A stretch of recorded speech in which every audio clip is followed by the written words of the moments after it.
नमस्कार. तर आज आपण 5वीचा पहिला धडा रोमन न्यूमरल्स शिकणार आहात. तुम्ही अशी एक घड्याळ बघितलीच असेल ज्याच्यामध्ये VII असे नंबर लिहिलेले असतील. हे नंबर रोमन राज्यात वापरले जात होते. जसे की I म्हणजे 1 असते, V म्हणजे 5 असते, X म्हणजे 10 असते. तर हे तुम्हाला समजलंच असेल. तर आपण आज ते कसे लिहायचे, त्यांचे काय नियम आहेत ते जाणून घेणार आहात. आणि पण ह्या मेथडमध्ये 0 साठी कोणताच रोमन नंबर नाहीये. 0 साठी एक पण रोमन नंबर नाहीये. ह्या मेथडमध्ये 0 लिहिताच येत नाही. आणि आज मी तुम्हाला 1 ते 20 पर्यंत रोमन नंबर्स कसे लिहायचे ते सांगणार आहे. पहिला रूल ही सांगते की जी I आहे आणि जी X आहे ते आपल्याला एका बाजूला 3 वेळेस मॅक्झिमम लिहिता येते. जसे इथे दिले 1 1 I X X I. जरी बाजूबाजूला असले तर त्यांची ॲडिशन होती. ह्याची व्हॅल्यू 1 आहे आणि ह्याची व्हॅल्यू 1 आहे, तर दोघांची ॲडिशन होती 2 होते. ह्याची X ची व्हॅल्यू 10 आहे, ह्या X ची व्हॅल्यू 10 आहे, तर ह्या दोघांची ॲडिशन होऊन होते 20. ही I ची व्हॅल्यू 1 त्याच्या प्लस अजून एक I ची व्हॅल्यू 1 प्लस 1 त्याची व्हॅल्यू 3 होती. रूल 2 हे सांगतो की जी I आणि X आहे ती मॅक्झिमम 3 वेळेसच रिपीट होऊ शकते बाजूला. जसं इथं पहिल्यांदा 1 आहे, पुन्हा दुसऱ्यांदा 2 आहेत, पुन्हा तिसऱ्यांदा 3 आहेत. ह्याच्यापेक्षा जास्त वेळेस ते रिपीट होऊ शकत नाहीत.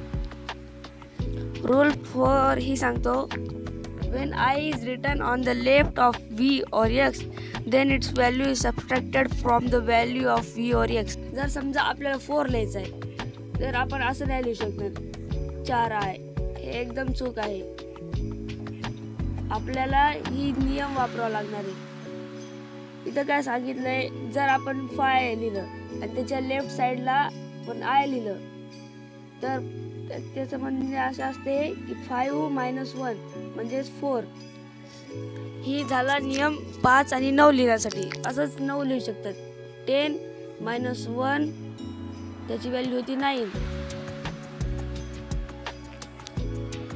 पण आपण 14 कसं लिहिणार हे पण आपण बघू. 14 कसं लिहायचं ती. तुम्हाला जर वाटत असेल आपण 14 असं लिहू 1 2 3 4, हे एकदम चूक आहे. 14 असं आपण लिहू शकत नाही. हे पण इथं सांगितलं आहे की 14 कसं लिहायचं.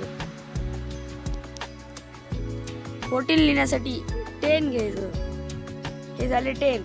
आणि आपण 4 कसं लिहिलं IV असं 14 झालं. कसं, पहिले 10 म्हणजे काय होईल 10 आणि ह्याची व्हॅल्यू किती आहे, ह्याची व्हॅल्यू आहे 4 म्हणजे 10 प्लस 4 होईल 14. तुम्ही असं नाही लिहू शकत X 1 2 3 4, ह्याची व्हॅल्यू असं होऊ शकत नाही. हे एकदम रॉंग आहे.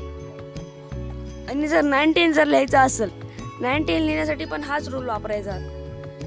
X ही झाली 10 ची व्हॅल्यू आणि इथं होईल आपण 9 कसं लिहितं IX म्हणजे ह्याची व्हॅल्यू किती होती 10 - 1 ह्याची व्हॅल्यू होती 9. मग आता ही काय झालं 10 झालं प्लस ह्याची व्हॅल्यू किती आहे 9. काय होईल समजतंय ना तुम्हाला. जर तुम्हाला समजत नसेल, तुमचा जर काही डाऊट असेल ते तुम्ही कमेंट बॉक्समध्ये विचारू शकतात. जर आपल्याला 12 लिहायचं असेल तर आपण काय करणार, यासाठी 10X प्लस आपल्याला काय करावं लागतील 2 लिहावं लागेल. मग आपण आज काय करणार 1 2 ही होईल 12. आपण मॅक्झिमम 3 वेळापेक्षा I वापरू शकत नाही किंवा 1 वापरू शकत नाही. एक 10च्या बाजूला किंवा अजून 5च्या बाजूला. आणि असा आपला धडा संपलेला आहे.